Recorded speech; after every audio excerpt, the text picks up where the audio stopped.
Hello सभी दोस्तों को नमस्कार, गुड मॉर्निंग। आज अपन गणित विषय की शुरुआत करने जा रहे हैं, जिसमें अपन गणित के बेसिक जो अपने सिलेबस के अंतर्गत पॉइंट है, जैसे भाजकता का नियम, संख्या पद्धति, 1 करोड़ तक की रोमन संख्या है, आरोही क्रम, अवरोही क्रम, ऐसे बहुत सारे चैप्टर जो इस यूट्यूब चैनल के माध्यम से राठौड़ क्लास के माध्यम से अपन पढ़ेंगे।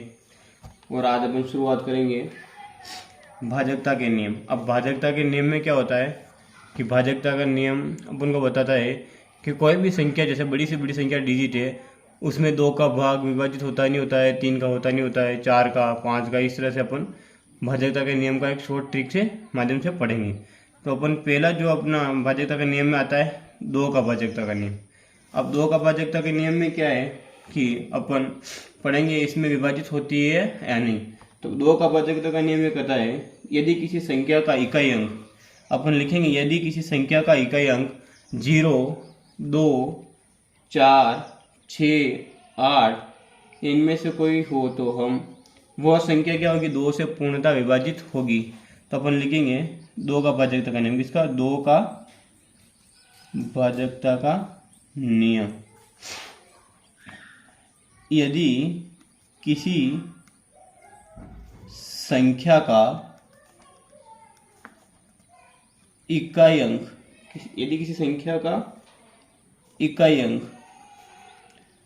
देखो बच्चों इसमें क्या ध्यान रखना अपन को, किसी संख्या का अपन को क्या देखना है, इकाई अंक देखना है। आपको पता है इकाई अंक क्या होता है, कौन सा होता है, जो इकाई अंक देखना है, जो इकाई अंक क्या हो, 0 हो, 2 हो, 4 हो, 6 हो या 8 हो, 8 हो। अगर इनमें से कोई सा भी अगर अंक हो, इनमें से कोई सा भी हो, तो वह संख्या 2 से पूर्णतः विभाजित होगी। तो वह संख्या 2 से पूर्णतया विभाजित होगी।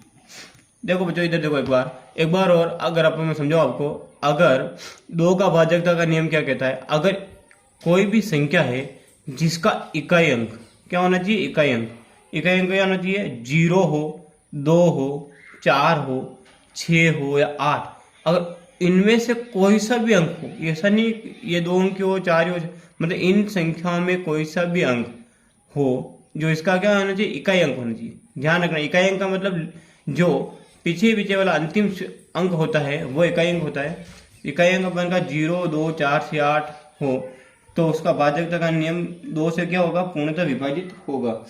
जैसे निम्नलिखित संख्या है, जैसे एक संख्या लिखते हैं अपन, जैसे संख्या लिखी अपन ने, एक संख्या लिखते हैं, जैसे कोई भी संख्या है, जैसे 97,532।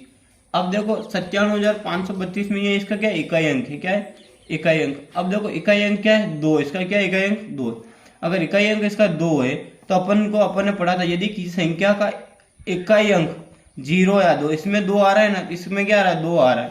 अब 2 आ रहा है तो अपन को पता है कि ये क्या होगी, पूर्णतः विभाजित या विभक्त होगी। इसका मतलब इसमें क्या 2 का भाजकता का नियम इसमें लग रहा है। तो 2 का भाजकता का नियम आपको समझ में आया ना। एक बार और समझते अपन, जैसे माना कि अगर किसी संख्या का इकाई अंक 0, 2, 4, 6 या 8 हो तो उसमें पूर्णतः 2 से विभाजित होगी, जिसका इकाई अंक क्या होना चाहिए, 2 होना चाहिए। जैसे माना कि एक संख्या और लिखी अपन ने 98,476।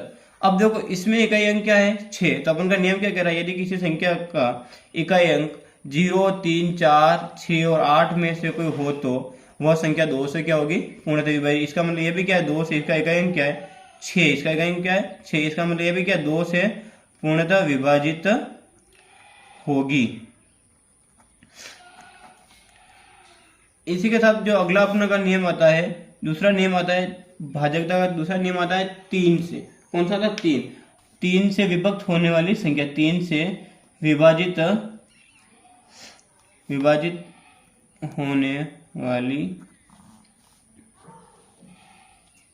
भाजकता का जैसे 3 से होने वाली विभाजित होने वाली का नियम अपन पढ़ेंगे। जैसे अब 3 में भाजकता का नियम क्या कहता है? 3 में भाजकता का नियम कहता है यदि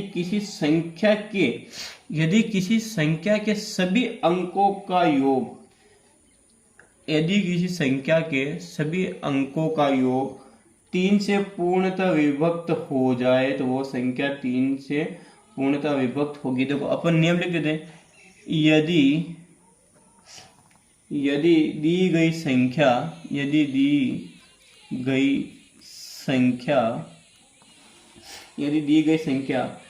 के सभी अंकों का योग, यदि दी गई संख्या के सभी अंकों का योग 3 से पूर्णतः विभाजित हो जाए, 3 से पूर्णतः विभाजित हो जाए तो वह संख्या 3 से विभक्त होगी।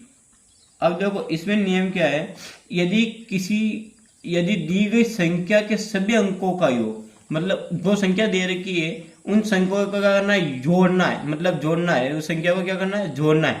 और जोड़ने के बाद में जो संख्या अपन को प्राप्त हो रही है उस संख्या में 3 का भाग देना है। अगर भाग पूरा उसमें चला जाता है तो वो संख्या क्या होगी? 3 से पूर्णतः विभाजित होगी। अब देखो अपन एक उदाहरण लेते हैं इसका। जैसे उदाहरण अपन माना कि उदाहरण लेते हैं 75,684। जैसे एक उदाहरण लेते हैं 75,684। अब देखो अपन का नियम क्या कह रहा है, यदि किसी संख्या के सभी अंकों का योग, देखो दोस्तों इस संख्या में क्या करना है? सभी संख्याओं का योग करना है। अब देखो इन संख्याओं का योग कैसे करेंगे?